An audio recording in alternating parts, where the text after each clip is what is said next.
Why Angola Prison in Louisiana is the most brutal in the U.S. There are prisons designed to punish. And then there are prisons designed to erase. In the heart of rural Louisiana, surrounded by 18,000 acres of farmland and isolation, stands a place that many inmates call the farm. But there is nothing pastoral about it. No peaceful countryside. No quiet redemption. At the Louisiana State Penitentiary, better known as Angola, men go in, and many never leave. Not because they die behind bars, but because they are sentenced to die there. What makes this prison different from the others scattered across the United States?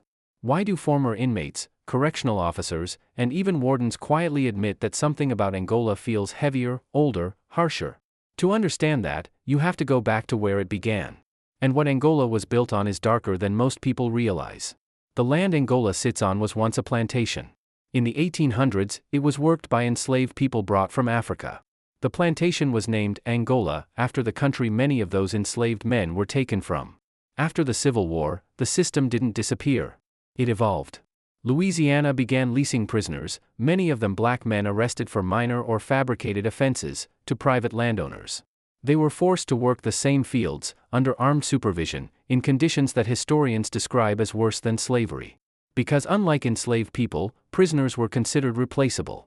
When the state finally took control of the property in the early 1900s, it didn't change the model. Angola became a prison farm. Inmates worked the land under the watch of armed guards on horseback. Even today, over a century later, the structure remains. Men in white uniforms harvest crops under the southern sun. Guards on horseback patrol the fields. And the echoes of the past still linger in the soil. But history alone doesn't explain Angola's reputation. To understand why it's called the most brutal prison in America, you have to step inside its walls. Angola is the largest maximum security prison in the United States.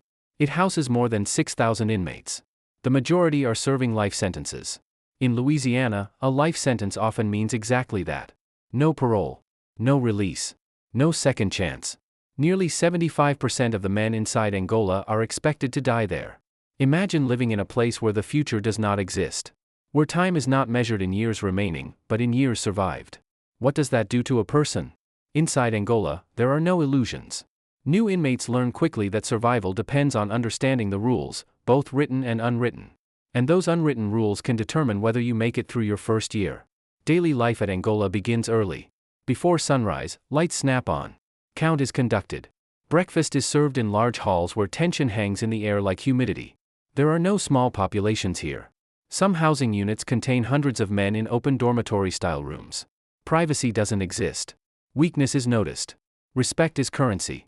Inmates align themselves by race, by neighborhood, by gang affiliation, or by shared sentence length. Some find protection in numbers. Others operate alone, which can be even more dangerous. Angola's internal power structure is layered. There are prison gangs, some national, some local. There are lifers who have been inside for decades and quietly influence entire dormitories.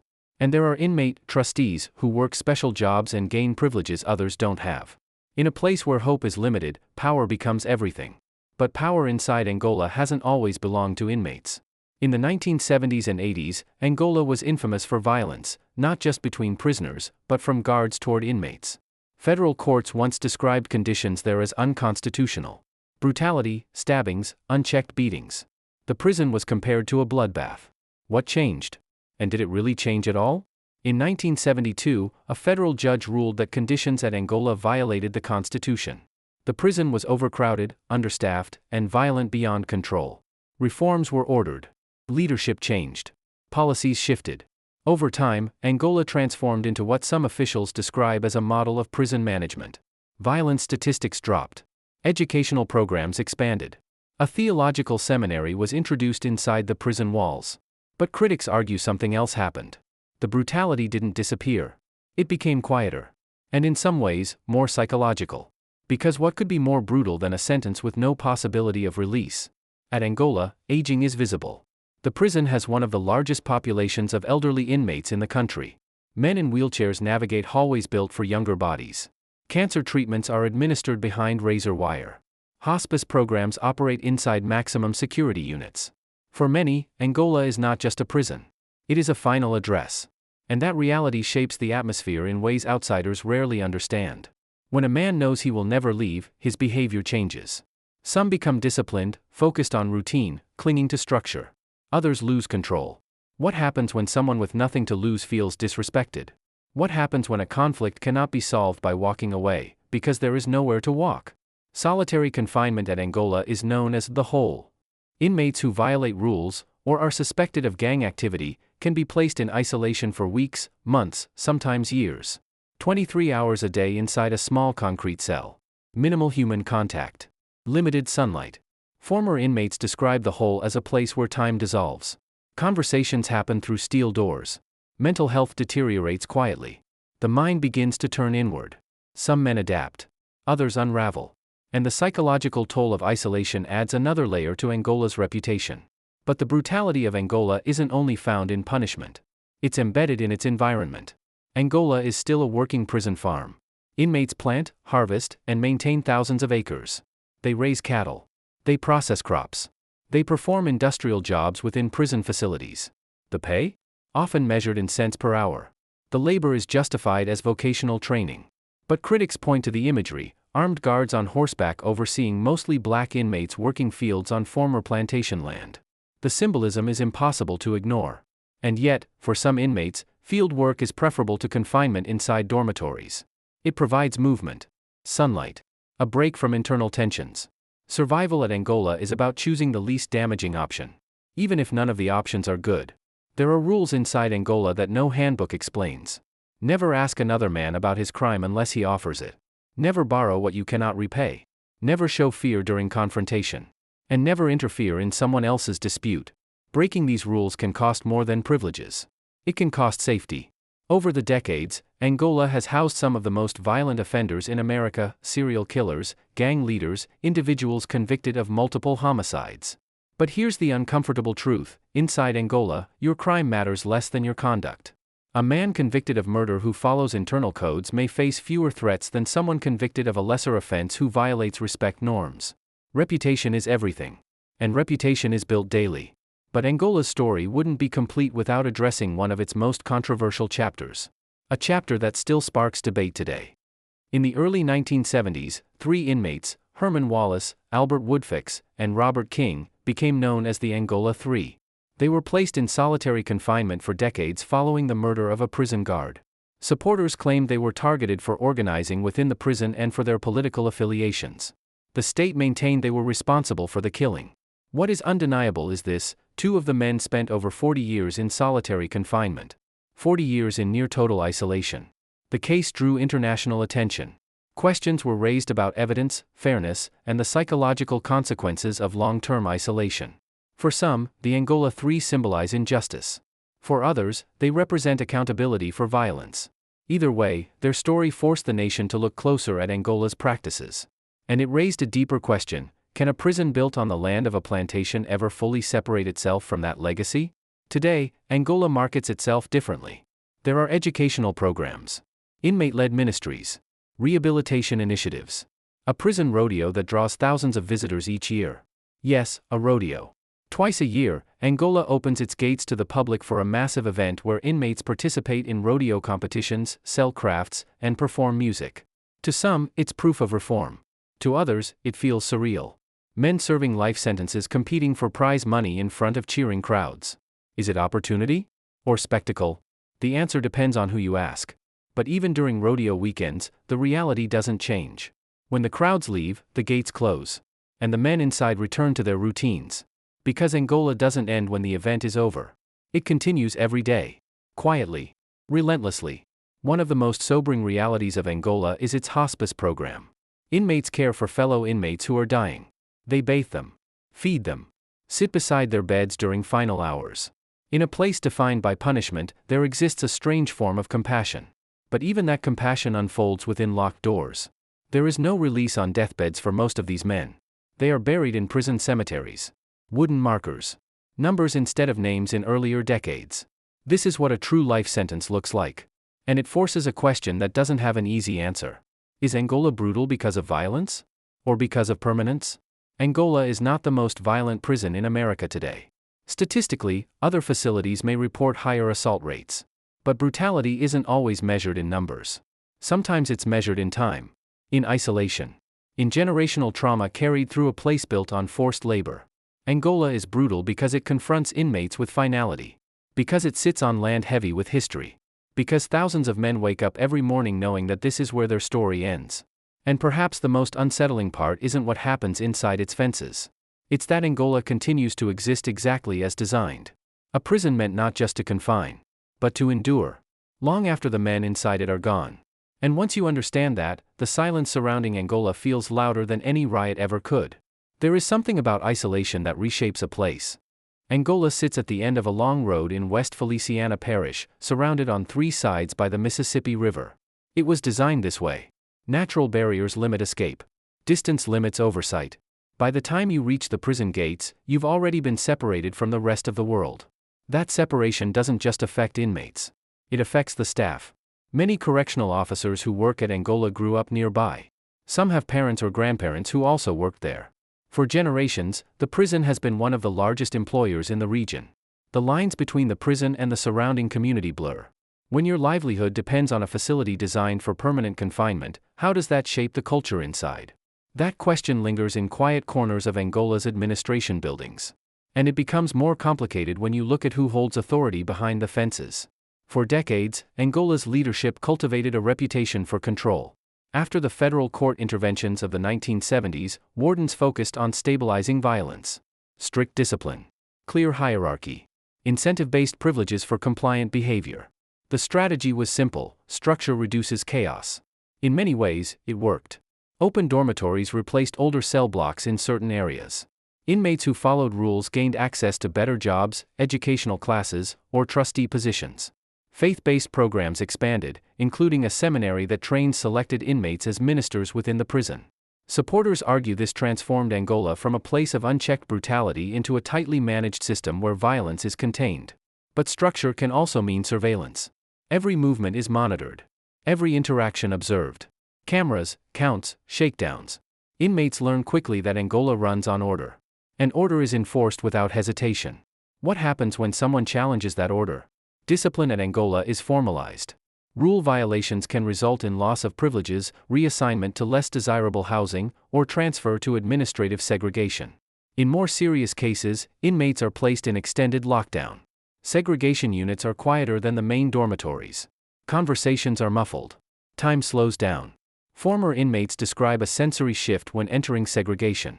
The absence of constant noise becomes unsettling. Days blend into each other. Without work assignments or social interaction, the mind begins searching for stimulation. Some create routines, exercise in place, read the same books repeatedly, recite memories to themselves. Others struggle with anxiety, depression, and paranoia. The psychological dimension of incarceration is rarely visible from the outside. But in Angola, where so many men will never re-enter society, the mind becomes both refuge and battleground. And for some, the most difficult battles happen without witnesses. The social landscape inside Angola is complex. Race still plays a role in alignment. So do gang affiliations. Long sentences create informal hierarchies where older inmates, those who have survived decades, command respect. They are sometimes referred to simply as old heads. These men understand the rhythms of the prison. They know which officers are strict, which housing units carry tension, which conflicts need to be avoided. New arrivals often seek guidance from them. But mentorship in prison is not the same as mentorship outside. Advice centers on survival. Keep your space clean. Avoid debt. Watch who you speak to. Never let someone test your boundaries twice. These are not motivational slogans. They are rules developed through experience. And ignoring them can carry consequences that unfold quickly. Violence at Angola today is less frequent than in its most infamous decades. But it hasn't disappeared. Stabbings still occur. Fights break out over gambling debts, personal disputes, perceived disrespect. Homemade weapons, known as shanks, are occasionally discovered during searches. The difference now is containment. Incidents are isolated. Response is swift. But beneath the statistics lies a deeper reality. Tension never fully vanishes in a place where thousands of men with permanent sentences share limited space. The atmosphere can shift in seconds. And sometimes, it only takes a look. In Angola's dining halls, seating arrangements often follow unspoken boundaries. Certain tables belong to certain groups. Crossing those invisible lines can be interpreted as a challenge. To outsiders, it might seem trivial. Inside, it can trigger conflict. Why? Because when life is reduced to routine, territory and identity become magnified. A seat in a dining hall isn't just a chair. It's belonging. And belonging in a maximum security prison can mean protection. But Angola's identity isn't shaped only by conflict. There is also labor. And labor, in many ways, defines the prison's daily rhythm. Beyond the fields, Angola houses multiple work programs. Inmates maintain prison infrastructure, cook meals, repair equipment, produce license plates, and craft furniture sold to government agencies. Some earn small wages. Others gain trustee status, allowing more freedom of movement within certain zones. For lifers, work provides structure in a future without release. A man serving a 99-year sentence might spend decades mastering a trade inside these walls. Carpentry, welding, culinary work. There is irony in developing skills for a world you may never see again. And yet, for many, the alternative, idleness, is worse. Idleness feeds frustration. Work creates rhythm. Still, critics question the ethics of compensation measured in pennies per hour, especially on land with Angola's history. Is it rehabilitation? Or is it a modern extension of something much older? The debate continues. But inside the gates, philosophical arguments fade behind immediate concerns. Safety, status, survival. As Angola's population ages, healthcare becomes central to daily life. The prison operates its own hospital facilities. Chronic illnesses are common: diabetes, heart disease, cancer. Inmates assigned to medical detail often assist with basic caregiving under supervision. They help move patients, clean rooms, distribute supplies. The hospice program, in particular, has drawn national attention. Selected inmates are trained to provide end-of-life care. They sit at bedsides when family members cannot be present. They hold hands in final moments. In interviews, some participants describe the experience as transformative. Caring for dying men, some convicted of violent crimes, forces reflection. On accountability. On mortality. On regret. But even this program reveals the weight of Angola's permanence. There are funerals held within the prison grounds. Simple ceremonies. Limited attendees. A final roll call where a name is spoken for the last time. Then the routine resumes. Because at Angola, life continues even when individual lives end. And perhaps that continuity is what makes it feel so relentless. There was once a section of Angola known as Camp J. For years, it housed some of the most difficult inmates, those considered unmanageable, violent, or chronically disruptive. Conditions were stark. Extended lockdown. Limited privileges. Former prisoners described Camp J as psychologically suffocating. Eventually, reforms led to its closure.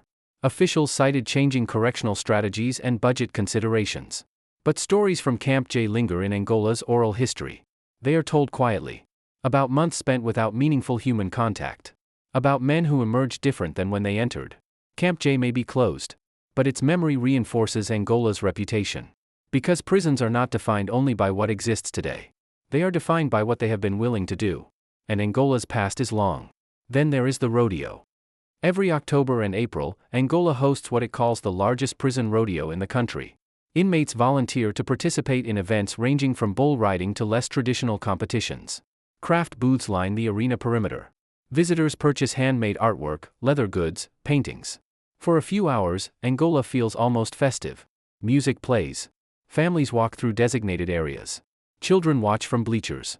But beneath the spectacle lies contradiction. Participants are still serving life sentences. Security remains heavy. And when the gates close at the end of the day, the reality reasserts itself. Some former inmates have said the rodeo offered rare moments of dignity, an opportunity to demonstrate talent, to earn money, to feel human in front of an audience. Others saw it as performance layered over confinement. Which interpretation is accurate? Perhaps both. Angola is not simple. It contains harshness and structure, punishment and programming, isolation and unexpected compassion. But if there is one element that consistently defines it, it is finality. Most American prisons operate with an assumption, however distant, of eventual release. Angola does not. And that changes everything. As darkness settles over the farm, count is conducted once more. Men return to bunks. Some read under dim lights. Others lie awake staring at metal ceilings. Outside, the fields stretch silently toward the river. Inside, thousands of lives continue within boundaries drawn generations ago. Angola is often described as brutal because of its past violence, its plantation origins, its solitary confinement practices. But perhaps its deepest brutality is existential. It confronts inmates with the absence of tomorrow. No release date circled on a calendar. No countdown. Only continuation. And in a place built to endure, continuation can feel heavier than chaos. The question remains, is Angola a symbol of reform within a broken system? Or is it a monument to punishment that never truly ends? The answer depends on where you stand. Inside the fences. Or outside them. But once you understand its history, its structure, and its permanence, one thing becomes clear. Angola was never meant to be temporary. It was meant to last. And it does. Morning at Angola does not arrive gently. The lights snap on without warning. Count begins before the sun has fully risen over the fields. Names are called. Faces are checked. Silence is expected. For men serving life, the day ahead is rarely about anticipation. It is about repetition. Repetition can be stabilizing. It can also be crushing. Some inmates describe learning to divide their lives into smaller pieces, meals, work shifts, recreation periods. Thinking too far ahead can feel overwhelming. Thinking too far back can feel dangerous. So survival becomes present tense. Get through breakfast. Get through work. Get through evening count. Then do it again tomorrow. But what happens when that rhythm breaks? When violence erupts inside Angola, the response is immediate. Alarms sound. Officers converge. Housing units can be locked down within minutes. In those moments, the controlled order the administration prides itself on is tested. The tension that always exists just below the surface becomes visible. Fights are rarely spontaneous explosions of chaos. They are often the result of accumulated grievances. A debt unpaid. A perceived insult. A rumor spreading through a dormitory. In an environment where pride and reputation are intertwined with safety, small conflicts can escalate quickly. And because so many inmates are serving permanent sentences, the deterrent of additional time holds little weight. If a man is already expected to die in prison, what leverage remains? Loss of privileges. Segregation. Transfer to a more restrictive unit. But the fundamental reality does not change. He is not going home. That absence of future reshapes the psychology of accountability. And it complicates every disciplinary decision administrators make. Angola is also home to Louisiana's death row. Men sentenced to death are housed separately, in high-security units designed for strict control. The pace of life there is different, slower, more confined. Appeals stretch on for years, sometimes decades. The death penalty adds another dimension to Angola's identity. While most lifers will die of natural causes within the prison, death row inmates live with a different form of finality. Execution dates loom, then shift. Legal motions move through courts. Families wait. Inside those units, time behaves strangely. Hope and dread coexist in fragile balance. And though executions in Louisiana have been infrequent in recent years, the presence of death row reinforces Angola's reputation as a place where sentences are absolute. It is not simply confinement. It is conclusion. The geography of Angola contributes to its myth. 3 sides of the prison are bordered by the Mississippi River. Historically, this natural barrier made escape nearly impossible. There have been escape attempts over the decades.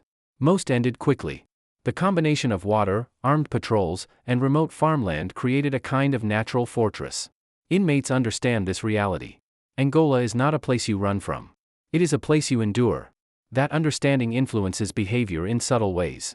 When escape feels impossible, energy is redirected inward, toward hierarchy, toward personal codes, toward internal struggles. Some men turn to religion. The seminary program inside Angola has produced inmate ministers who serve as spiritual leaders within housing units. They conduct services, counsel others, and sometimes mediate disputes. For certain inmates, faith provides structure beyond the institution's rules. But not everyone finds solace there. Some remain skeptical. Others withdraw entirely. Angola contains multitudes, believers and doubters, leaders and followers, men hardened by decades and men newly arrived trying to understand the terrain. And that terrain is emotional as much as physical. Communication with the outside world is limited. Letters. Occasional phone calls. Scheduled visits in controlled environments. For lifers, relationships often strain under distance and time. Children grow into adults. Parents age and pass away. Some inmates lose contact entirely. Others cling tightly to correspondence, rereading letters until paper softens at the creases. But there is a quiet cruelty in watching life continue without you. Birthdays missed. Funerals unattended. Milestones observed only through second-hand descriptions. Angola does not just confine the body. It suspends participation in the world. And that suspension, year after year, becomes its own form of punishment. As decades pass, the definition of survival changes. For younger inmates, survival may mean physical strength and strategic alliances. For older men, it often means managing health, maintaining routine, preserving mental stability. There are inmates at Angola who have spent 40, even 50 years inside. They have watched wardens change, policies shift, buildings renovated, programs introduced.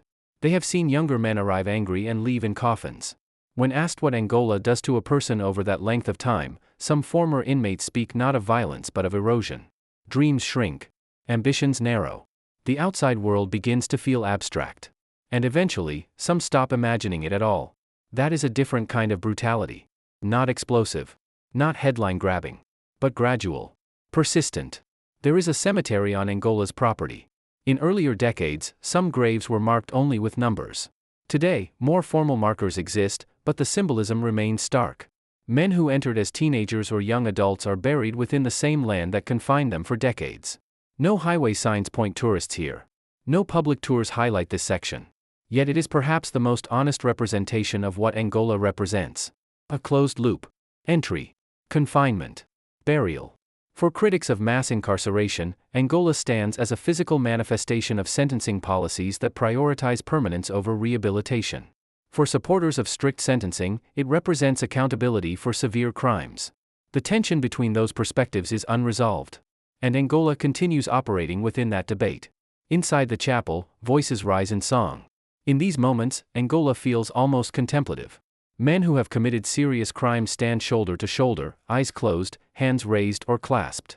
Some express remorse openly. Others remain quiet.